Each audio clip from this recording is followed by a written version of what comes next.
Good morning students. मैं मनोज कुमार आपके अपने यूट्यूब चैनल आकाश फाउंडेशन क्लासेज में आप सभी का स्वागत करता हूं। और आज की इस वीडियो के अंदर मैं 12th class chemistry chapter number 1 the solid state की चौथी वीडियो लेकर के आया हूं। और इस वीडियो के अंदर हम स्टडी करने वाले हैं अबाउट क्रिस्टल लैटिस और space lattice, their characteristics, unit cells and types of unit cells and characteristics of unit cells। तो चलिए स्टूडेंट्स शुरुआत करते हैं। और हम यहाँ पर सबसे पहले टॉपिक देखते हैं क्रिस्टल लैटिस और स्पेस लैटिस। क्रिस्टल लैटिस और स्पेस लैटिस, जैसा आप जानते हैं कि जो सॉलिड्स होते हैं वो जो क्रिस्टलाइन सॉलिड्स होते हैं वो एक रेगुलर अरेंजमेंट के अंदर होते हैं, यानी कि उनके जो पार्टिकल्स होते हैं, जो कॉन्स्टिट्यूएंट पार्टिकल्स हैं, उनका स्पेस के अंदर एक रेगुलर अरेंजमेंट होता है। अगर हम उसको बार बार, तो यहाँ पर जब भी कोई सॉलिड होता है तो उसको हम स्पेस के अंदर बोलते हैं कि जो भी सॉलिड है उसके अंदर जो कॉन्स्टिट्यूएंट पार्टिकल्स का रेगुलर अरेंजमेंट है वो स्पेस के अंदर कितना भी बड़ा हो सकता है। तो यहाँ पर क्रिस्टल लैटिस और स्पेस लैटिस एक 3 डायमेंशनल अरेंजमेंट ऑफ पॉइंट्स, एक 3 dimensional arrangement of points in space is called a crystal lattice और स्पेस लैटिस। स्पेस के अंदर कॉन्स्टिट्यूएंट पार्टिकल्स का, कॉन्स्टिट्यूएंट पॉइंट्स का एक 3 डायमेंशनल अरेंजमेंट क्रिस्टल लैटिस और स्पेस लैटिस कहलाएगा। जैसा यहाँ पर ये एक सॉलिड दिखाया हुआ है, यहाँ पर जो भी कॉर्नर्स हैं ये कॉन्स्टिट्यूएंट पार्टिकल्स हैं, और यहाँ पर इसका एक जो ये पार्ट है ये हमने दिखाया है, ये पार्ट क्या है, एक क्रिस्टल लैटिस और स्पेस लैटिस। ये एक क्रिस्टल लैटिस और स्पेस लैटिस है। ये इस 3 डायमेंशनल के अंदर, स्पेस के अंदर जो सॉलिड्स के कॉन्स्टिट्यूएंट पार्टिकल्स का 3 डायमेंशनल अरेंजमेंट है उसका एक 3 डायमेंशनल पार्ट होता है। इसकी characteristics of a crystal lattice, एक क्रिस्टल लैटिस की कुछ कैरेक्टरिस्टिक्स होती हैं। देखना, सबसे फर्स्ट इसकी कैरेक्टरिस्टिक्स होती हैं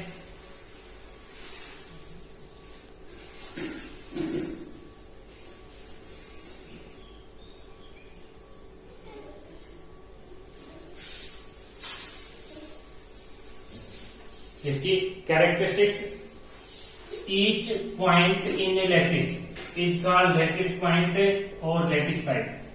यहाँ पर जो भी प्रत्येक पॉइंट है, ये देखो ये जितने भी पॉइंट्स हैं, ये है, ये पॉइंट है, ये पॉइंट है, ये सभी पॉइंट्स क्या कराएंगे, लैटिस पॉइंट और lattice sides. Each point in lattice is called lattice point और lattice side. Each point in a crystal lattice is one constituent particle. यहाँ पर जो प्रत्येक पॉइंट है, प्रत्येक जो लैटिस पॉइंट है या लैटिस साइड है वो एक कॉन्स्टिट्यूएंट पार्टिकल है। और कॉन्स्टिट्यूएंट पार्टिकल में भी एन एटम, एक एटम हो सकता है, मे बी ए मॉलिक्यूल, एक मॉलिक्यूल हो सकता है, और मे बी एन आयन, एक आयन भी हो सकता है। Third, lattice points are joined by straight lines to bring about the geometry. जो लैटिस पॉइंट्स होते हैं, लैटिस साइड्स होते हैं, उनको स्ट्रेट लाइन से, देखो ये कॉन्स्टिट्यूएंट पार्टिकल, एक्चुअल में सॉलिड के अंदर ऐसा नहीं होता है। सॉलिड के अंदर जो कॉन्स्टिट्यूएंट पार्टिकल्स हैं वो दूर दूर नहीं होते हैं कि हम उनको लाइन से ज्वाइन करें। यहाँ पर इनको केवल इसकी ज्योमेट्री बनाने के लिए इसको ज्वाइन किया गया है। तो जो प्रत्येक लैटिस पॉइंट होता है, लैटिस साइड होती है, उसको स्ट्रेट लाइन से ज्वाइन किया गया है ताकि एक जियोमेट्री, एक शेप बन सके। इसके बाद unit cell, the smallest portion of a crystal lattice which when repeated in different directions gives the entire lattice। एक क्रिस्टल लैटिस, एक स्पेस लैटिस का वो स्मॉलेस्ट पोर्शन, सबसे छोटा पार्ट पोर्शन, जिसके बार बार सभी डायरेक्शंस में, अलग अलग डायरेक्शंस में रिपीट करने पर कंप्लीट क्रिस्टल लैटिस या स्पेस लैटिस हमें मिल जाए। अगर हम एक स्मॉलेस्ट पोर्शन है, जैसे ये पोर्शन, अगर हम इसी पोर्शन को हम सभी डायरेक्शंस में रिपीट करते हैं तो हमें कंप्लीट लैटिस या कंप्लीट सॉलिड की जो ज्योमेट्री वो मिल जाती है। तो ये जो पोर्शन है ये एक यूनिट सेल कहलाएगा, the smallest portion of a crystal lattice which when repeated in different directions gives the entire lattice. Characteristics of a unit cell, एक यूनिट सेल की 6 कैरेक्टरिस्टिक्स होती हैं। 6 कैरेक्टरिस्टिक्स में से 3 इसकी जो डायमेंशंस होती हैं, इसकी जो साइड्स होती हैं, जो इसके एजेस किनारे होते हैं, उनकी जो डायमेंशंस हैं वो होती हैं और उनको हम ए, बी और सी से रिप्रेजेंट करते हैं। ये ए, बी और सी मे और may not be perpendicular to each other, ये म्यूचुअली परपेंडिकुलर हो भी सकती हैं और नहीं भी हो सकती। हो सकता है किसी के अंदर इन तीनों के बीच में 90 डिग्री का एंगल हो, यानी कि म्यूचुअली परपेंडिकुलर हो, और कुछ में नहीं भी हो सकता। और 3 होती हैं अल्फा, बीटा और gamma. These are the angles between the axes, ये इसके जो एजेस होते हैं उनके बीच में एंगल्स होते हैं। जो अल्फा होता है वो बी और सी के बीच में एंगल होता है, अल्फा बी और सी के बीच में होता है। बीटा ए और सी के बीच में होता है और गामा ए और बी के बीच में होता है। अगर हम इनको याद रखना चाहें तो हम कैसे रखते हैं, यहाँ पर इनको ए बी सी मान लो, तो यहाँ पर ये ए बी सी बनना चाहिए, ए बी सी, तो ये अल्फा। यहाँ पर भी ए बी सी, ये बीटा, यहाँ पर भी ए बी सी, ये गामा। ठीक है, तो अल्फा बी और सी के बीच में, बीटा ए और सी के बीच में, और गामा ए और बी के बीच में। इसके बाद आता है टाइप ऑफ यूनिट सेल्स। देखो यूनिट सेल्स 2 टाइप की होती हैं। Unit cells are of 2 type. First primitive unit cells and second non primitive और central unit cells. Primitive unit cells are those in which constituent particles are present only at corners। वो unit cell जिसके अंदर constituent particles केवल corners पे present है, केवल जो unit cell है उसका कॉर्नर है, कॉर्नर के ऊपर ही कॉन्स्टिट्यूएंट पार्टिकल्स प्रेजेंट हो, तो this type of unit cell is are called primitive unit cells. Second non primitive और central unit cells when constituent particles are present at some other positions besides at corners, यानी कि corners पर तो present होंगे ही। देखो unit cell के अंदर corners पर कॉन्स्टिट्यूएंट पार्टिकल्स हमेशा प्रेजेंट है। कॉर्नर्स के साथ साथ कुछ और पोजीशन पर भी हो सकते हैं। अगर किसी यूनिट सेल में कॉर्नर्स के साथ साथ किसी दूसरी पोजीशन पर भी कॉन्स्टिट्यूएंट पार्टिकल्स प्रेजेंट हैं तो उन यूनिट सेल्स को हम नॉन प्रिमिटिव और सेंट्रल यूनिट सेल कहते हैं। When constituent particles are present also present at other positions besides at corners, corners के साथ साथ किन्हीं दूसरी पोजीशन पर भी जब प्रेजेंट होते हैं तो उनको हम नॉन प्रिमिटिव और सेंट्रल यूनिट सेल्स बोलते हैं। ये 3 टाइप की होती हैं बॉडी सेंट्रल यूनिट सेल्स।